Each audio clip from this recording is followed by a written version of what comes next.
With Lucky Land Slots, you can get lucky just about anywhere. Dearly beloved, we are gathered here today to... Has anyone seen the bride and groom?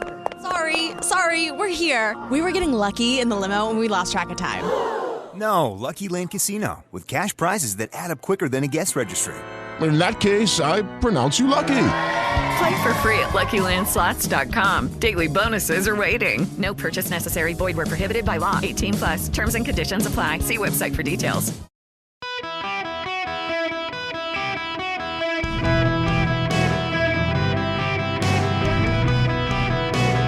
Welcome to the Eric Erickson Show podcast, Hour 1. Greetings, conversationalists. Welcome. It is Eric Erickson back behind the microphone today. Good, productive visit in Nashville, Tennessee yesterday at the Barrett Talk Radio Summit. Got to speak on stage there. Took me forever. So it's about 3.5, 4 hours from Nashville to Atlanta.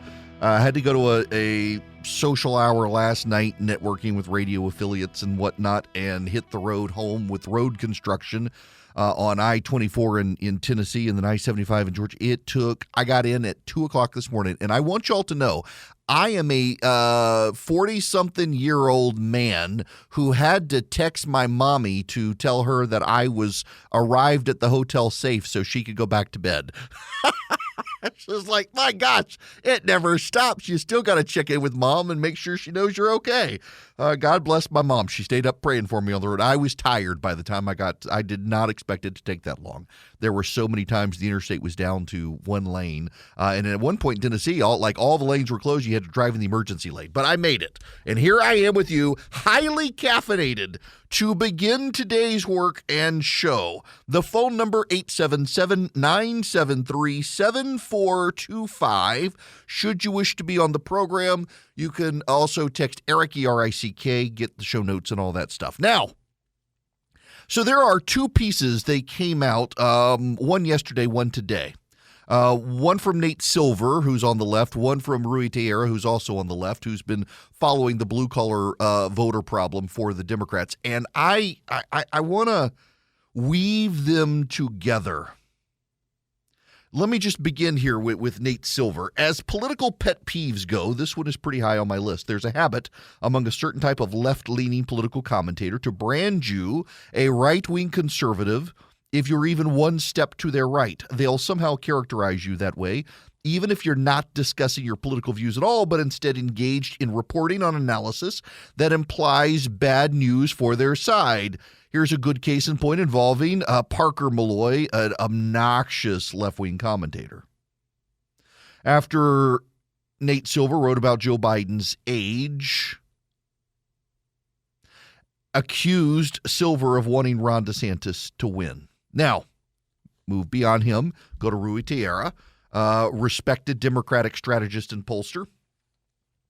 His piece today, The Democrats' Oliver Anthony Problem. By this, I don't mean that future political outcomes will depend directly on reactions to any specific song by any specific singer, but I do think that Democrats' reaction to Rich Men North of Richmond by Oliver Anthony tells you a lot about where the party is today and where our politics is likely to go in the next year or two. Consider that Anthony's song is powerfully directed above all at economic unfairness and a system that screws the working class in and favors the rich who want to have total control.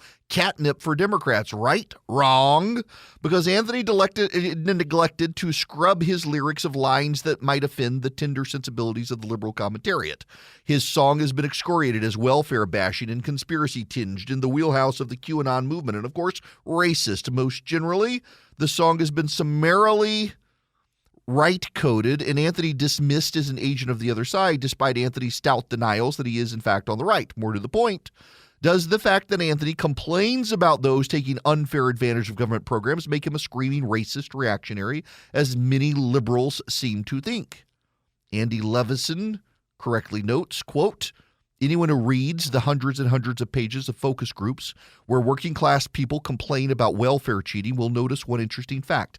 A vast number of the anecdotes the participants offer are not repetitions of conservative cliches about African Americans and welfare Cadillacs, but rather very specific stories about these workers, able-bodied friends, neighbors, and relatives who are drawing undeserved disability payments or workers' compensation or cashing Social Security checks that should be going to someone else in the person's family, and their sense of contempt for these people who they know personally is far stronger than it is against any abstract stereotype.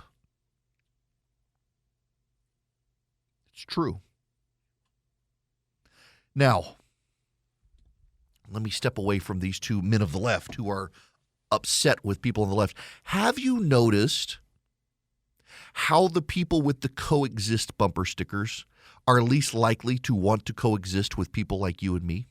Have you noticed the people who preach tolerance the loudest are the most intolerant? And they've developed a sort of apologetics for their intolerance, claiming, well, I'm intolerant of intolerance, except everything they don't like is perceived as intolerance. Therefore, they don't actually have to tolerate anything they don't like. It's having a realignment effect on the politics of the culture. And by the way, they're not alone, though. Listen, I know people on the right who are just as bad. And you do, too, and it might be you. But one of the things that the right has always been able to do is separate art from artist. So, for example, I like Pearl Jam. Pearl Jam's my favorite band. Eddie Vedder is hyper-progressive. Eddie Vedder is an advocate of Planned Parenthood. He's an advocate of left-wing causes. I love the music. I don't like his politics. And I can separate the two. And I can listen to Yield. I can listen to some of my favorite songs. But I know people on the right. These, I can't listen to him. I won't listen to him. Taylor Swift, did you hear she supported Joe Biden? How dare you take your child to her concert? I've taken my kid to 3 Taylor Swift concerts and an Adele concert. I've been to more Taylor Swift concerts than any band that I like. I've never been to a Pearl Jam concert.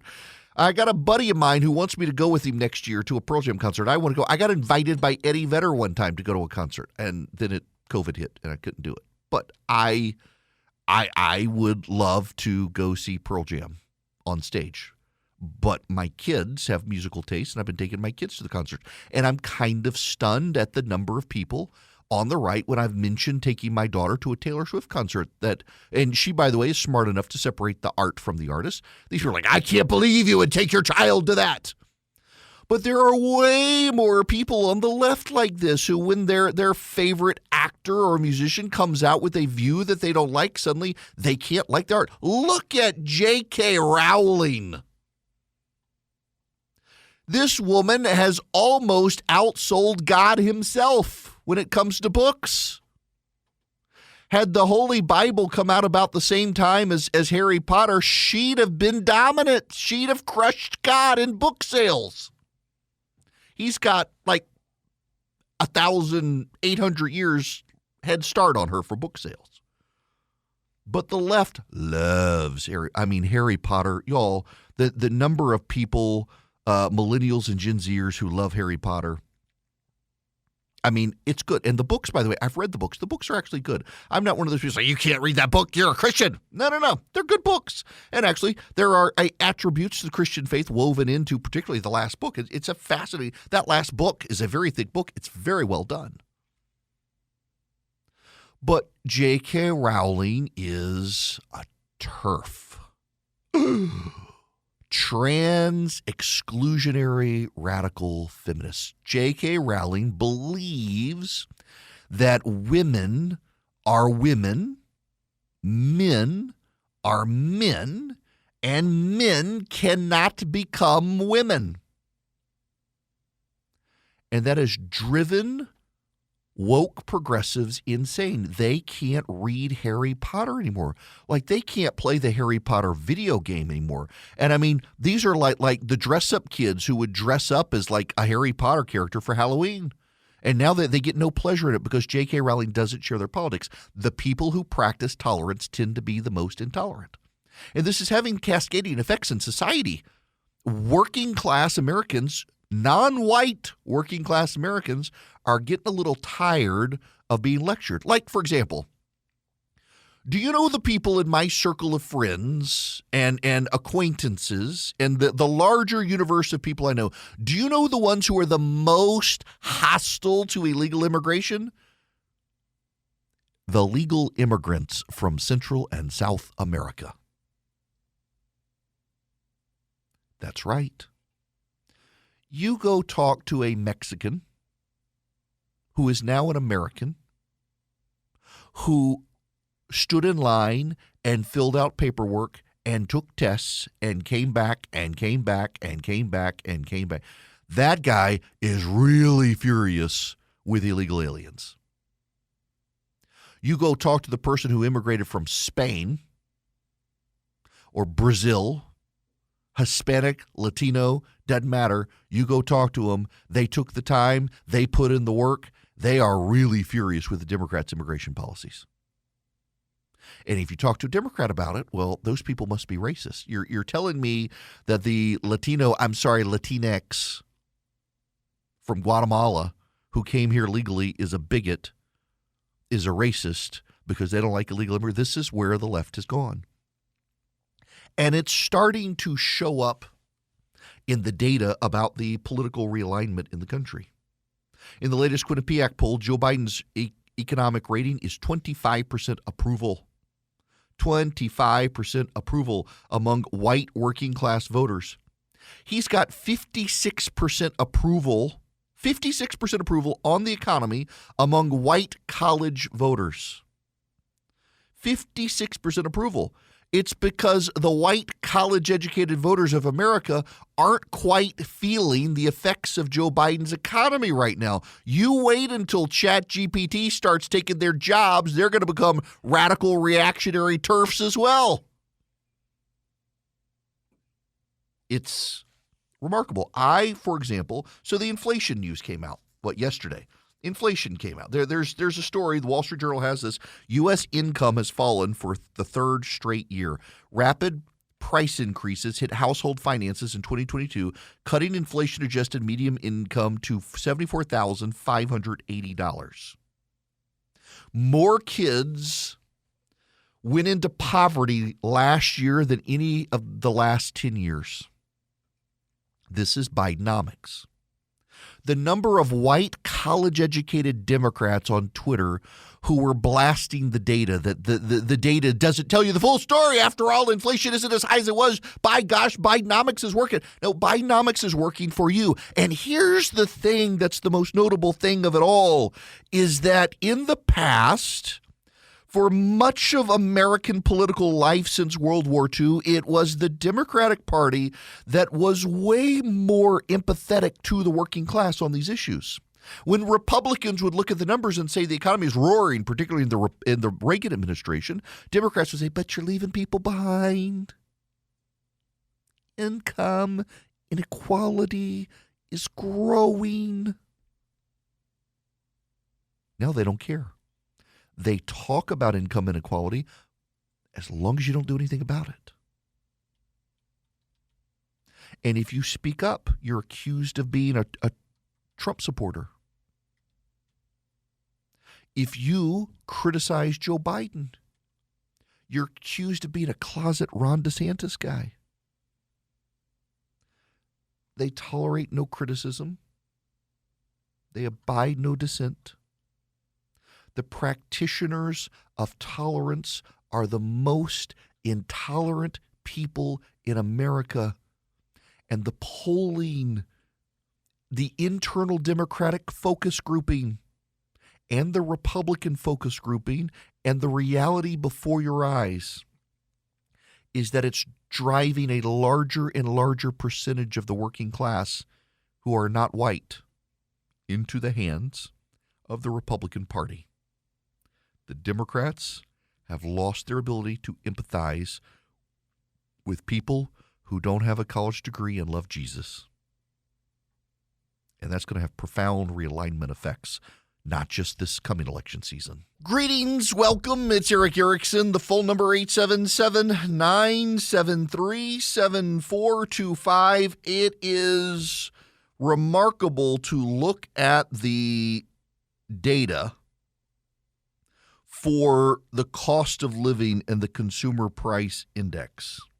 In fact, I just retweeted Lucas Tomlinson, Fox News, with this graph from the Wall Street Journal. The spike in gasoline prices has so much to do with the cost of everything else going up, because as gas prices go up upwards of 50% right now from 2021, it's causing food and core inflation, everything else to go up, because as gas prices go up, it trickles into the energy costs related to the production of everything else, the transport of everything else.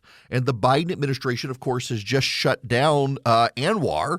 So remember, oil is a futures market. Jennifer Granholm is testifying this morning before Congress and denies that shutting down ANWR impacts the current cost of gas. That's not true. When it was announced, gas prices went up a little more. Why? Because gas is priced on a futures market. You look at the future available fuel sources.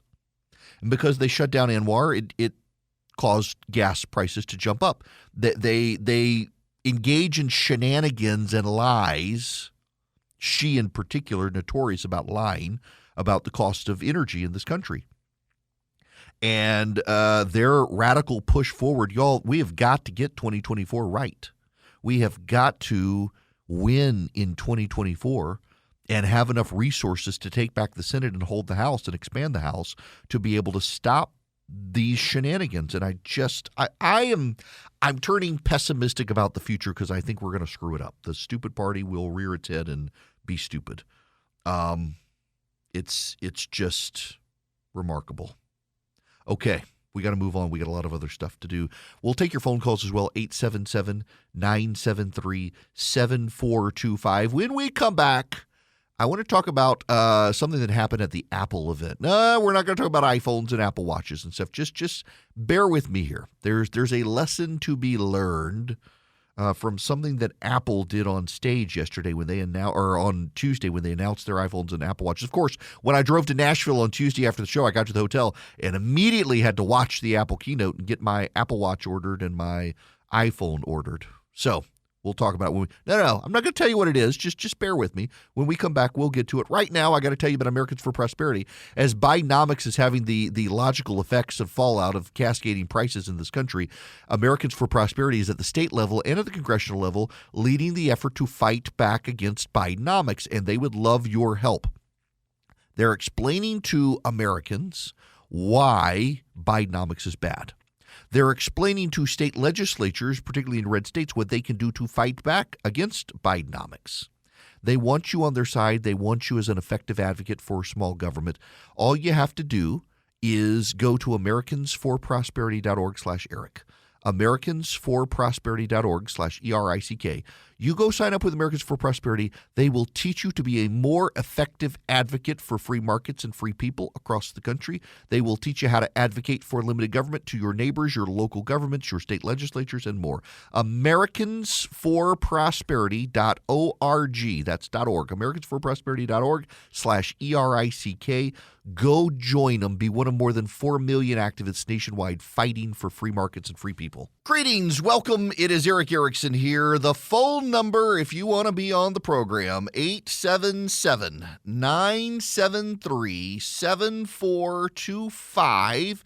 You can text Eric, ERICK, to 33777 and sign up for the show notes, get the podcast, the live stream, find me around social media, all that sort of stuff. Happy to have you. Now, I want to go to Bob, waiting patiently. Meant to talk about this earlier. Bob, welcome. Hey, Eric. Thanks for taking my call. Sure. Back in 2015, what I call the state media started going after Trump as being this authoritarian figure, World War III, et cetera, et cetera. And it appears that it's Biden is the one that's the authoritarian with his vaccine mandates and now sending out memos to news organizations instructing them to go after go after Republicans and their families. And now I understand there's a Democratic activist who has worked with the Clintons that is now said that he's going after Republicans' families. Oh, absolutely. Thanks for Yes. taking my call. That they are they're attacking Republicans. They are going after possible conflicts of interest, essentially claiming, well, these Republicans are doing what Hunter Biden and Joe did. For those of you who don't understand, there was a memo that went out yesterday from the Biden administration urging the media to begin questioning Republicans and ties of Republicans to industries and conflicts of interest and the like. And the media dutifully did as they were told. What's so funny is that some members of the media sent out the memo and reported the memo had happened, and then you saw other members of the media start doing exactly what Biden wanted them to do. They are playing together, and they're working hand in glove. We'll get into more of that here, but I want to focus on something real quick. So, I'm an Apple guy. I like Apple products. They have a keynote. They used to do it in person until COVID. Now they do these slick prepackaged videos that are timed out. They took 10 minutes, though, starting at about 16 minutes, 30 seconds into their presentation on Tuesday. They decided to do a video. They had Octavia Spencer, I believe it was, played Mother Nature. You have Tim Cook, who actually did a very good job as an actor in the skit with Apple and supposed Apple employees. Lisa Jackson, who was Barack Obama's director of the EPA, is now Apple's advisor for the environment and chief environmental officer. I just listened to some of this. Be here any minute. How is the weather coming in? I am Tim. Yeah, I'm gonna do the office's already carbon neutral thing, right? Yeah, all yours.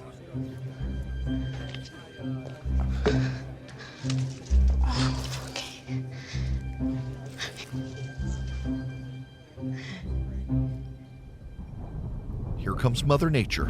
Notice, by the way, in this video, how just cold and uncaring she is. Building shakes, the wind builds.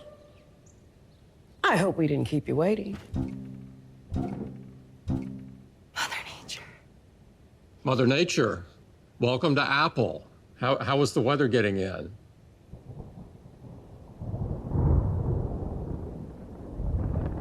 The weather was however I wanted it to be. Let's cut to the chase. In 2020, you promised to bring Apple's entire carbon footprint to zero by 2030. Henry David Thoreau over here said we have a profound opportunity to build a more sustainable future for the planet we share. I think our 10 o'clock said the same thing. They all do. All right. This is my third corporate responsibility gig today, so who wants to disappoint me first?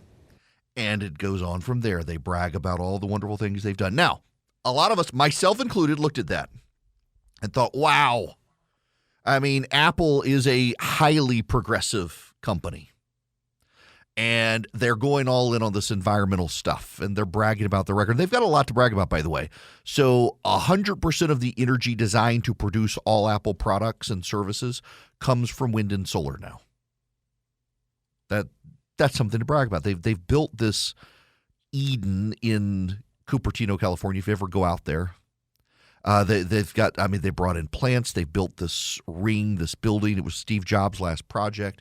They're all in on this, and they did this entire segment very worshipful of Mother Nature. It's very pagan. Now, a lot of people looked at that and said, "My gosh, Apple is like cult-like environmental worship." Yes, it's true, but I want to turn this on its head for a bit, and I wrote a little bit about this morning on my Substack. Is all the people I know looked at this saying, good gracious, these people, they've gone all in on this worship of the environment and environmental cultism and stuff. Yeah, but here's the thing. You know what Apple did? They did it themselves. They did not go to the government. They didn't hire lobbyists. Up until 2-3 years ago, Apple didn't even have lobbyists in Washington. They only started doing it because of Facebook and Google trying to lobby against them. They had to step up their game. They did this themselves. They used their money. They didn't use your money. They didn't use my money. They used my money because I buy a lot of their products.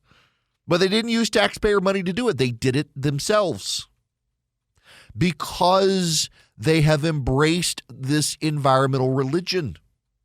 and the religiosity of it, the worshipfulness of it. They did it themselves. They didn't wait on the government. They didn't try to commandeer the government. Sure, they've given lots of money to progressive politicians, not always successfully, but in Republican administrations and in Democratic administrations, they set out to have a goal, and they did it. They didn't rely on the government. They didn't demand the government force others into it. They didn't bully other companies to do it, to try to make themselves look good. They just went out and did it themselves.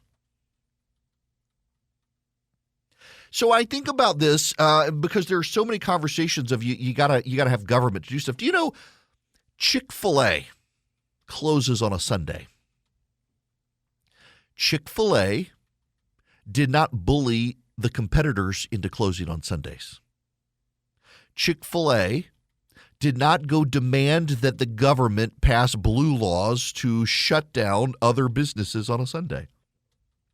Hobby Lobby, same thing.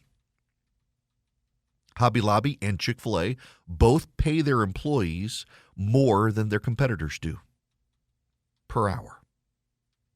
They tend to offer better benefits, and they close on Sunday without government fiat or government demand. There's a lesson here to be learned. I've been thinking about this a lot lately. As I see, again, this anxiety, particularly in faith communities, this anxiety over 2024 and who we're going to have. So just for perspective, and this is not to belittle anyone or anything, but a lot of Christians in 2016 decided, you know what, I'm going to vote for Donald Trump. Who cares about his character? I'm not looking for a prophet, priest, or king. I'm looking for a president of the United States. He'll fight the left. Okay. So they compromised their values and what they profess. They used to be all character counts. We got to impeach Bill Clinton. Now they're like, who cares about character? We got to fight the left. And what have you gotten since? Drag Queen Story Hour. You've gotten transgenderism run amok. You've gotten now states passing abortion till birth constitutional amendments in swing states. You got all the things that you thought you were fighting against, and the escalation of the speeding up of it. My point here is not that you should sit on the sidelines and not be political. My point is that look at Apple. Apple didn't try to take control of government to do what it wanted. It just did it. And there are a lot of people in America today who think you must control the political processes to get the outcomes you want, as opposed to just going out and doing it. Go start your own homeschool co-op. Work with other parents. Divide it up so that not all the parents have to be there at once for parents who have jobs. You can go do that. In my neighborhood, there's a homeschool co-op, and it's a group of parents who didn't want to pay private school prices, didn't want their kids in public schools. They got together, and they farm out the schedule so that the parents who can do it, and it's age appropriate, and the older kids help the younger kids. They now rely on a local church that allows them space to meet, where the parents get together and they do this stuff. They're not paying tuition. They help each other out, and their kids are getting a great education. They just went out and did it. They didn't wait for the money to come. They just did it. I'm a little bit concerned about all the people who think now we've got to control government to get done what we want to get done, as opposed to going to do it. Chick-fil-A did not do that. They just decided we're going to run a business based on our values, and we're going to close on Sunday. Everybody loves Chick-fil-A. I know, I was reading a story the other day. It was a guilty pleasures article in the New York Times. It was New York Times Sunday magazine. And it was talking to people about their guilty pleasures, the things that they love that they feel guilty for loving. And one of them was an actor and writer in Hollywood. And the thing that he refuses to give up, the thing he loves, is Chick-fil-A. And he wrote about how he feels bad every time he goes until he eats it. And it's so good he doesn't feel bad anymore. But he knows he should be, because this company, its values are such the antithesis of his values, and he shouldn't spend his money there, but he loves it so much. And the people are so nice there. It was really funny to read. It's like, you could go do that instead of deciding that you need to control politics to get your outcome. And this goes back to Apple. Yeah, okay, Apple, we are in this weird world now where secularism has become a religion. I saw a headline in my local paper that down in Macon, Georgia now, that, we had Pride Month. You got National Coming Out Day. Well, they're going to do another Pride Week in Middle Georgia, where I live. Except now they're going to do 9 days instead of 7 days. They had so many local businesses and groups that wanted to be involved. It's going to be 9 days, including a drag queen parade and other things. It's like Christianity arranges its liturgical calendar around the events of Christ's life. The secular calendar is now aligned around sex and creation. You got Earth Day, and you got Pride Month, and you got Pride Week and National Coming Out Day, and all this other stuff. And it's aligned based on the values of the secular world around you. And you can be appalled at that, and you can say, I wish I controlled government. You don't have to control. You just don't have to participate. You can do your own thing. And yet they will try to make you care. I am the guy who coined the phrase, you will be made to care. I wrote a book on that. But this whole idea that I need to control government to make this stuff happen, no, you don't. Apple decided it wanted to be a carbon neutral company by 2030. And it has almost met the deadline, and it's only 2023.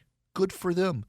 Good for them. I don't care about the issue, but they clearly do, and they decided to set out to do it. God bless them for doing it.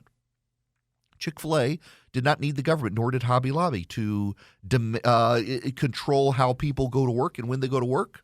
There's this big issue now. I saw some of the Theo bros on social media say, you know what we need? You know what we need? We need the government to go back to blue laws and force businesses to close on Sunday. You know, what you could actually do is just start a business and decide you're going to have it close on Sunday and pay a good wage and put employees over profits and take care of your employees in a way, and you're going to build loyalty even among those people who might feel guilty doing business with you because you're a good company, and they know it. You don't have to control government.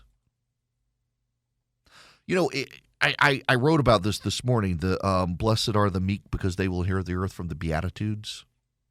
In the early church days of the Roman Empire, they were getting ruthlessly sacrificed and killed and slaughtered and burned at the stake and fed to wild beasts, and they smiled. They took care of their neighbors. If they ran businesses, they treated their employees way better than the pagan Romans. People wanted to go work for these people, even though they would get killed. They wanted to go work for them. Many of them converted. They didn't control the government, but they wound up taking over the Roman Empire. Blessed are the meek. They inherit the earth in more ways than one. They inherited the Roman Empire. And now you got a whole lot of people in politics these days who are brain biblical donkeys who profess to be people of faith who don't look any different from the people they're opposed to, and they want the means and the power to get things done and to bully people into doing other things, as opposed to like Apple. They just went and did it. The Cathy family, Christians, they just went and did it. You don't have to be so worked up in existential frenzy that you got to take over government. Just go do it. Live your life. Treat other people well. Love your neighbor. Faith-based person or not. There's so much you can do to change the country without controlling Washington. And there's a lot you can do with your portfolio by investing in precious metals, thanks to Swiss America. Trusted leader in precious metals for 40 years in this country. They help people protect their hard-earned assets. They can get you into gold and silver investments and teach you how to use it as part of your IRA, your 401k, or more. And right now, you can get the Walking Liberty half dollar at the amazing low price of $13.50 each, delivered up to $250 per customer while supplies last. You can also get their great War on Cash report. It's a secret war. Governments and businesses try to force you into digital currencies and plastic to be able to control your spending power as opposed to you using cash. They have a really eye-opening report on this. All you have to do to get the report or to get the Walking Liberty half dollar is call them 800-289-2646. Call them and mention my name, or text my name to 800-289-2646. Message data rates apply. Or go to SwissAmerica.com/Eric. SwissAmerica.com/Eric. You can get the Walking Liberty half dollar like I did. It is a beautiful silver coin. It makes a great gift for your kids and grandkids too. 800-289-2646 or SwissAmerica.com/Eric. Greetings and welcome. It is Eric Erickson here. The phone number 877-973-7425. Should you wish to be on the program, I am very happy to have you. Did I mention this hour is brought to you by... I had it in my head that I did, and I didn't. I'm sorry. I just got a text message from someone, and I'm like, oh, very nice guy. I need to reply to him. This hour of the program is brought to you by the Frost family at First Liberty Building and Loan. I have known the Frosts for years. They are committed to the conservative cause and also to helping small businesses grow. This family is so entrepreneurial, and they've been doing the First Liberty since the 90s. They help small businesses become big businesses. They have a lot of experience in it, where a lot of lenders are, well, they're looking at their feet and not sure what to do with interest rates and the like. This is where First Liberty shines. If you're buying a building or building a building or buying a franchise, expanding a franchise, you see opportunities where banks are not sure, reach out to them, FirstLibertyGA.com. They can help any business in the United States. Nationwide, they can help.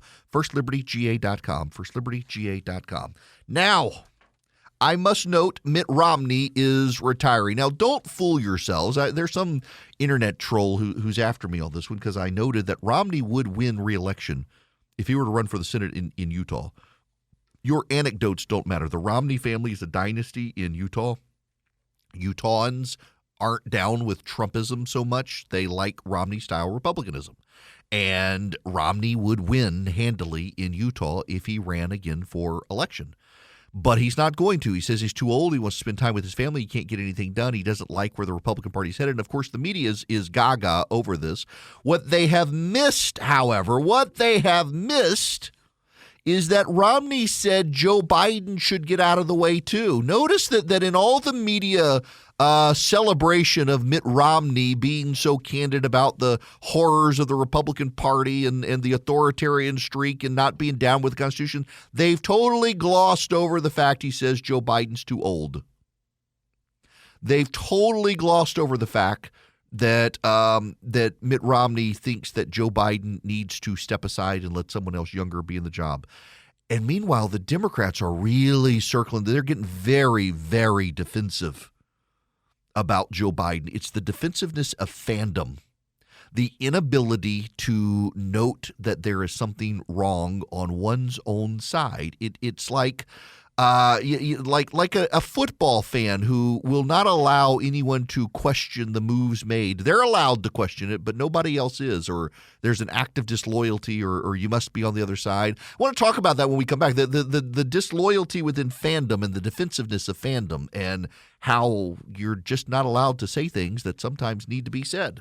Hello, it is Ryan, and we could all use an extra bright spot in our day, couldn't we? Just to make up for things like sitting in traffic, doing the dishes, counting your steps, all the mundane stuff. That is why I'm such a big fan of Chumba Casino. Chumba Casino has all your favorite social casino-style games that you can play for free anytime, anywhere with daily bonuses. That should brighten your day a little.